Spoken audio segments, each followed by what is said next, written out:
بسم الله الرحمن الرحيم إن الحمد لله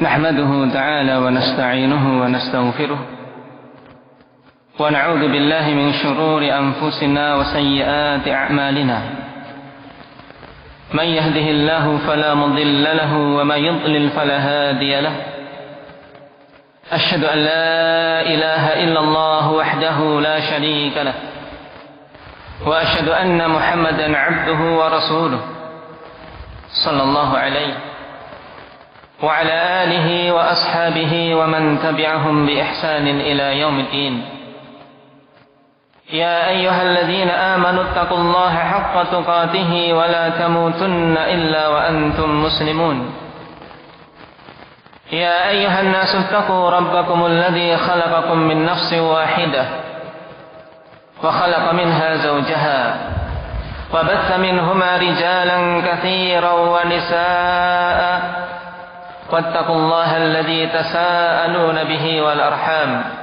إن الله كان عليكم رقيبا يا أيها الذين آمنوا اتقوا الله وقولوا قولا سديدا يصلح لكم أعمالكم ويغفر لكم ذنوبكم ومن يطع الله ورسوله فقد فاز فوزا عظيما أما بعد فإن أصدق الحديث كتاب الله وخير الهدى هدى رسول الله صلى الله عليه وسلم وشر الأمور محدثاتها فإن كل محدثة بدعة وكل بدعة ضلالة وكل ضلالة في النار أعاذنا الله وإياكم من النار. Ikhwanil kiram rahimani wa rahimakumullah, kita bersyukur pada Allah Subhanahu wa taala atas semua nikmat yang telah dicurahkannya kepada kita, nikmat yang tidak terhingga banyaknya. Wa in ta'uddu ni'matallahi la tuhsuha. Apabila kalian ingin menghitung-hitung nikmat Allah Subhanahu wa taala, maka sungguh kalian tidak akan mungkin mampu untuk bisa menghitungnya. Dan terkhusus yang hendaknya kita senantiasa mengingat dari sekian banyak nikmat-nikmat tersebut, ikhwani fillah, yaitu tatkala Allah Subhanahu wa taala pilih kita dari sekian hamba-hambanya untuk bisa berislam. Untuk bisa berislam, yang dengannya seorang hamba akan mendapatkan peluang masuk ke dalam surganya yang penuh dengan kenikmatan.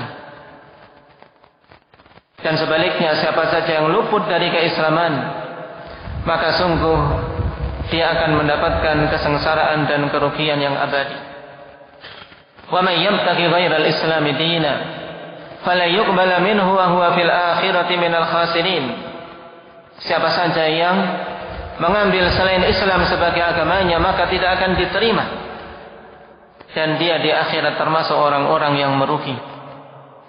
Dan tidak ada kerugian yang lebih besar dan lebih parah daripada kerugian di hari akhir. Kerugian yang tidak akan mungkin seorang hamba bisa memperbaikinya. Sebesar apapun kerugian di dunia ini, ikhwani fillah, masih mungkin untuk bisa memperbaiki, masih mungkin untuk bisa bangkit. Akan tetapi kerugian di hari akhir, Allah Subhanahu wa taala telah katakan, "Qul innal khasirina alladziina khasiru anfusahum wa ahlihim yaumal qiyamah. Ala dzalika huwal khusranul mubin." Katakanlah, sesungguhnya orang-orang yang merugi dengan sebenar-benar kerugian, yaitu orang-orang yang merugikan dirinya dan keluarganya di hari kiamat. Dan ketahuilah bahwasanya demikian itu adalah kerugian yang nyata. Terlebih lagi, setelah Allah Subhanahu wa taala berikan hidayah untuk kita bisa berislam, Allah pilih kita dari sekian kaum muslimin untuk bisa mengenal sunnah Rasulnya. Yang ini butuh lebih banyak lagi kesyukuran, ikhwani fillah. Dan sekian banyak nikmat-nikmat yang lain. Tapi seandainya seorang muslim mengingat dua nikmat ini saja cukup, yaitu nikmatul Islam wa sunnah, yang hendaknya dia senantiasa memohon kepada Allah Subhanahu wa taala agar ditetapkan di atasnya dan agar dimatikan di atasnya. Dan alhamdulillah pada pertemuan di pagi hari ini Allah Subhanahu wa taala pertemukan kita dalam keadaan afiyah, dalam keadaan terjaga dari kejelekan-kejelekan dan penyakit-penyakit. Sebagaimana Allah Subhanahu wa taala kumpulkan kita di masjid yang mubarak ini, kita berharap semoga Allah kumpulkan kelak di surga yang penuh dengan kenikmatan. Ikhwani fillah rahimani wa rahimakumullah. Sebagaimana tema yang telah ditulis berhubungan dengan pertemuan kita di kajian kali ini, yaitu tentang sebuah pertanyaan penting. Mengapa aku memilih manhaj salaf? Sebuah pertanyaan yang penting, yang hakikatnya itu akhwani fillah adalah pertanyaan untuk diri kita semua. Untuk diri kita semua yang memilih manhaj yang hak ini. Kemudian di sisi yang lain, pertanyaan ini juga penting untuk diketahui oleh orang-orang yang belum mengenalnya, sehingga mereka tahu dari kita kenapa sampai kita memilih manhaj salaf ini. Karena jangan sampai seorang muslim, dan terkhusus seorang yang menisbahkan dirinya kepada dakwah salafiyah, kemudian tidak mengetahui alasan, tidak mengetahui landasan kenapa sampai dia berada di atas manhaj tersebut. Akan tapi sebelum kita masuk pada inti pembahasan tersebut, seyogyanya kita mengetahui dua istilah yang ada pada pertanyaan tadi. Mengapa aku memilih manhaj salaf? Ada dua istilah yang hendaknya kita mengilmuinya dan memahaminya dengan baik, yaitu yang pertama istilah manhaj dan yang kedua istilah salaf. Manhaj ikhwani fillah merupakan kata dalam bahasa Arab, bentuk masdar dari nahaja yanhaju manhajan wa nahjan wa minhajan. Jadi ada tiga bentuk kata yang sama dengan kata manhaj. Kata manhaj sama dengan kata minhaj, sama dengan kata nahjun. Semuanya adalah masdar dari kata nahaja yanhaju.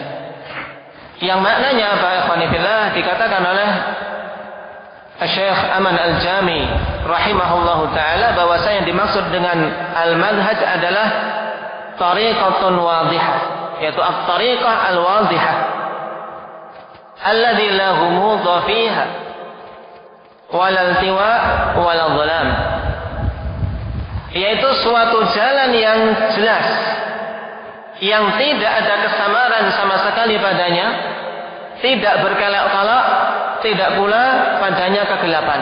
Ini namanya manhaj secara bahasa. Itu suatu jalan yang jelas,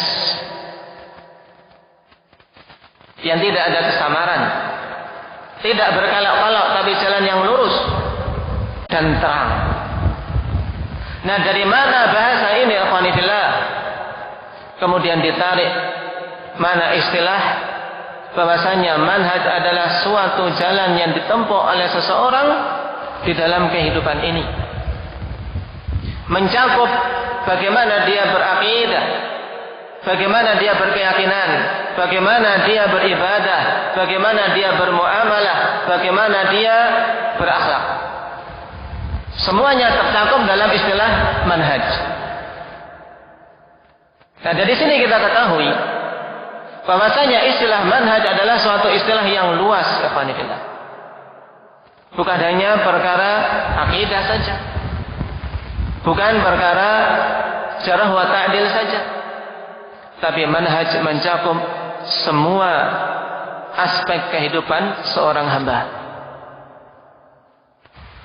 Bahkan para ulama ketika mereka menjelaskan penggunaan istilah ini, ketika mau dibedakan dengan istilah akidah dan istilah tauhid, maka istilah manhaj adalah istilah yang paling luas. Istilah yang paling luas. Karena mencakup akidah seseorang, mencakup ibadah, bagaimana dia beribadah pada Allah, tata caranya bagaimana, bagaimana dia berdakwah, bagaimana dia bermuamalah, dan seterusnya. Ini istilah manhaj. Kemudian istilah yang kedua, salaf.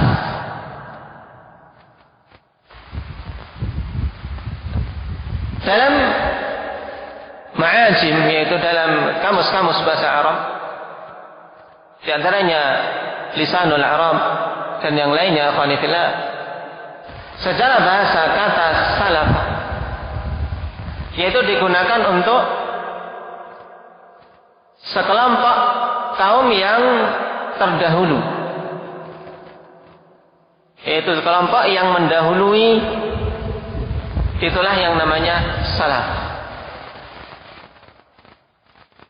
Sebagaimana hal ini Rasulullah sallallahu alaihi wasallam telah ucapkan kepada putrinya yang sangat beliau cintai, Fatimah radhiyallahu anha. Rasulullah mengatakan kepadanya, fa innahu ni'mas salafu ana laki. Sungguhnya sebaik-baik salaf bagimu adalah aku. Jadi Rasul sallallahu alaihi wasallam telah menggunakan kata salaf ini yang bermakna sungguhnya pendahulu yang terbaik bagimu wahai putriku adalah aku. Dan memang Rasulullah sallallahu alaihi wasallam adalah sebaik-baik salaf bagi putri beliau dan bagi kita semua. Adapun makna salaf secara istilah,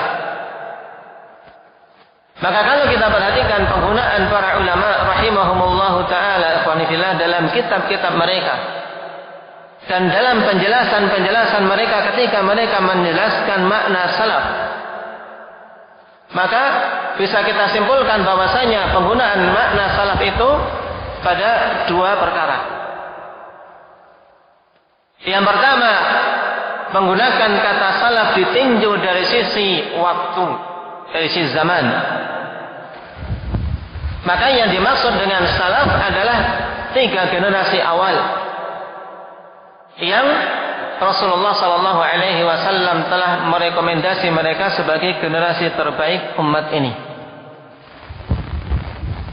Sebagaimana Rasulullah sallallahu alaihi wasallam tegaskan dalam hadis Abdullah bin Mas'ud radhiyallahu anhu, khairun nasi qarni, thumma alladhina yalunahum, thumma alladhina yalunahum. Sebaik-baik manusia adalah generasiku, yaitu para sahabat ridwanullah alaihim, kemudian generasi setelah mereka para tabi'in, dan generasi setelah mereka lagi yaitu para atba'ut tabi'in. Inilah 3 generasi yang ketika para ulama kita menggunakan istilah salaf dan yang dimaksudkan adalah salaf secara zaman, maka 3 generasi itulah yang dimaksud, yaitu generasi para sahabat, generasi para tabi'in, dan atba'ut tabi'in. Hal ini sebagaimana ditegaskan oleh Syekhul Islam Ibnu Taimiyah rahimahullahu taala, demikian pula Imam Asy-Syaukani, juga Imam As-Safarini rahimahumullahu taala dalam kitab-kitab mereka, juga para ulama yang lain. Kemudian tinjauan kata salaf yang kedua yaitu ketika dilihat dari sisi suatu metode, suatu jalan. Maka ikhwanifillah, kata salaf yang dimaksudkan adalah siapa saja yang mereka mengikuti metode dalam beragama, mengikuti metode 3 generasi awal tadi. Itu juga bisa dikatakan dengan istilah salaf. Karena itulah terkadang ada penggunaan bahwasanya misalnya seorang menyebutkan Syekhul Islam termasuk ulama salaf. Maka bukan maksudnya ulama salaf dari sisi zaman, tapi ulama salaf dari sisi metode yang beliau tempuh dalam beragama dan dalam menerangkan agama kepada kita. Mengikuti metodenya para salaf.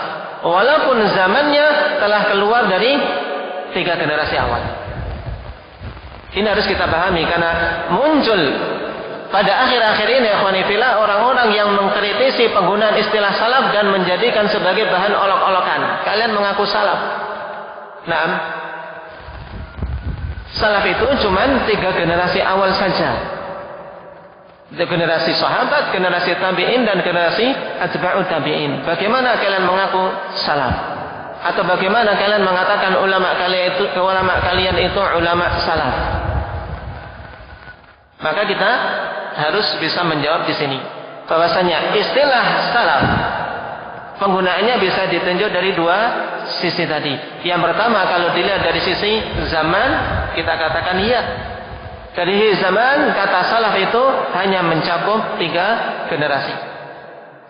Tapi kalau dilihat dari sisi itu suatu metode, suatu manhaj, telah kita ketahui makna manhaj tadi, tariqah, jalan hidup seseorang. Ditinjau dari salaf sebagai suatu manhaj, maka masuk di dalamnya mereka-mereka yang mengikuti 3 generasi awal tadi dalam beragama. Oleh karena itulah Syekh Ibnu Utsaimin rahimahullah ta'ala tegaskan ketika ditanya apakah mungkin di generasi akhir ini seorang bisa dikatakan sebagai salafi, maka beliau katakan na'am, mungkin, yaitu salafi manhajan. Salafi dari sisi manhaj, bukan salafi dari sisi zaman. Kenapa? Karena zaman salaf sudah berlalu. Nah, kalau kita sudah mengetahui ini akhwanillah, mengetahui 2 istilah ini, istilah manhaj dan istilah salaf, maka ketika digandengkan manhaj salaf berarti adalah tariqah yang ditempuh oleh para salaf kita, yaitu para pendahulu kita dari kalangan sahabat, kalangan tabi'in dan kalangan atba'ut tabi'in dalam mereka menjalani kehidupan, baik dari sisi akidah, baik dari sisi ibadah, baik dari sisi muamalah, baik dari sisi dakwah, maupun aspek-aspek yang lain dari aspek-aspek kehidupan ini. Dan manhaj salaf, ikhwanillah,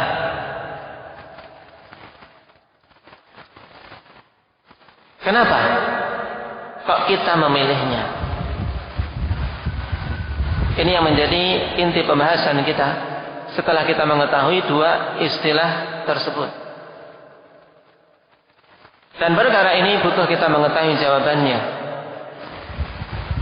Yang pertama, untuk semakin mengokohkan kita apabila kita telah menjalani manhaj tersebut. Yang kedua, untuk kita bisa menerimanya apabila kita masih ragu tentang kelurusan manhaj tersebut dan keharusan untuk kita mengikuti manhaj tersebut.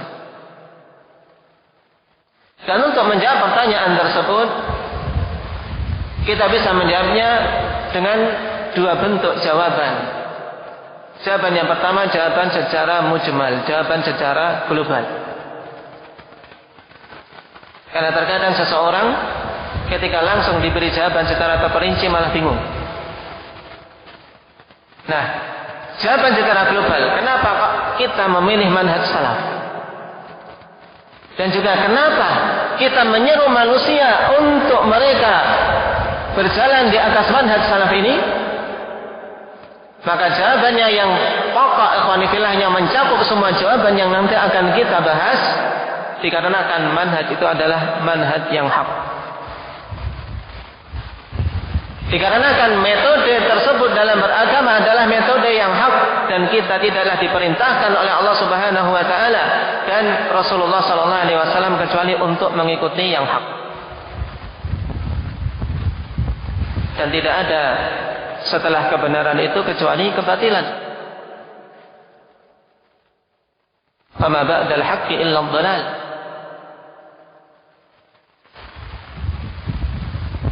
Hal ini sebagaimana ditegaskan oleh Syekhul Islam Ibnu Taimiyah rahimahullahu taala dalam Majmu' Fatawa beliau, wala 'aiba liman azhara madhhab as-salaf wa intasaba ilaihi wa i'taza ilaihi falyajibu qabulu dhalika minhu fil ittifaq fa inna madhhab as-salaf la yakunu illa haqqan. Ini jawaban yang sangat jelas, ikhwan fillah. Beliau tegaskan tidak ada celaan bagi seseorang yang menampakkan manhaj salaf pada dirinya, dan tidak ada celaan bagi seseorang yang menisbahkan diri kepada salaf dan berbangga dengannya. Bahkan wajib untuk menerima yang demikian itu dari orang tersebut berdasarkan kesepakatan para ulama.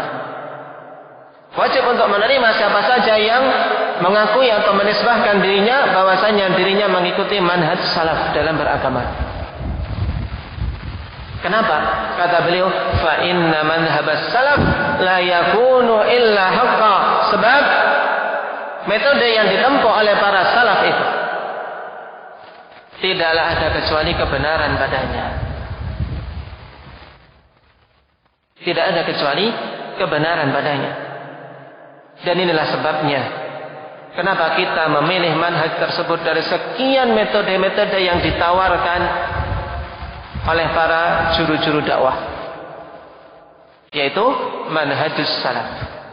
Kenapa? Karena manhaj itulah manhaj yang hak. Sebab hakikat manhaj salaf ini, akhwani fillah, adalah Islam itu sendiri. Tidaklah orang mengingkari penisbatan diri kepada salafi, atau mereka mengolok-olok manhaj ini kecuali dikarenakan ketidakpahaman terhadap hakikat manhaj salaf itu sendiri. Sebagaimana dikatakan bahwasanya yang tidak kenal maka tidak sayang. Dalam bahasa Arab juga dikatakan dengan ibarat pada sebuah syair. Seorang mengingkari sesuatu perkara tatkala dia tidak mengenalinya. Demikian pula banyaknya pengingkaran manusia tentang manhaj salaf karena tidak mengetahui hakikat manhaj salaf tersebut. Padahal kalau dia tahu manhaj salaf itu hakikatnya adalah Islam yang dibawa oleh Nabi SAW, bukan sesuatu yang baru. Bukan sesuatu yang baru. Dan sekali lagi, manhaj salaf bukan suatu kelompok, bukan suatu firqah, tapi itulah Islam as-safi, Islam yang murni yang dibawa oleh Nabi SAW, kemudian disampaikan oleh para sahabat radhiyallahu alaihim, diteruskan para tabi'in dan atba'ut tabi'in. Itulah Islam yang dipahami dengan metode salaf. Lalu kenapa kita tidak mencukupkan dengan penamaan aku muslim saja? Padahal Allah Subhanahu wa taala telah menamakan kita semua dengan muslimun.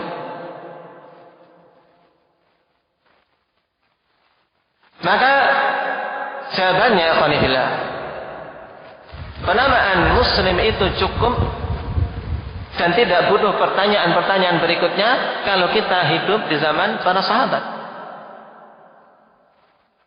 Ya, kalau kita hidup di zaman para sahabat, maka cukup seorang mengatakan ketika ditanya kamu itu apa? Atau kamu itu siapa? Ana muslim.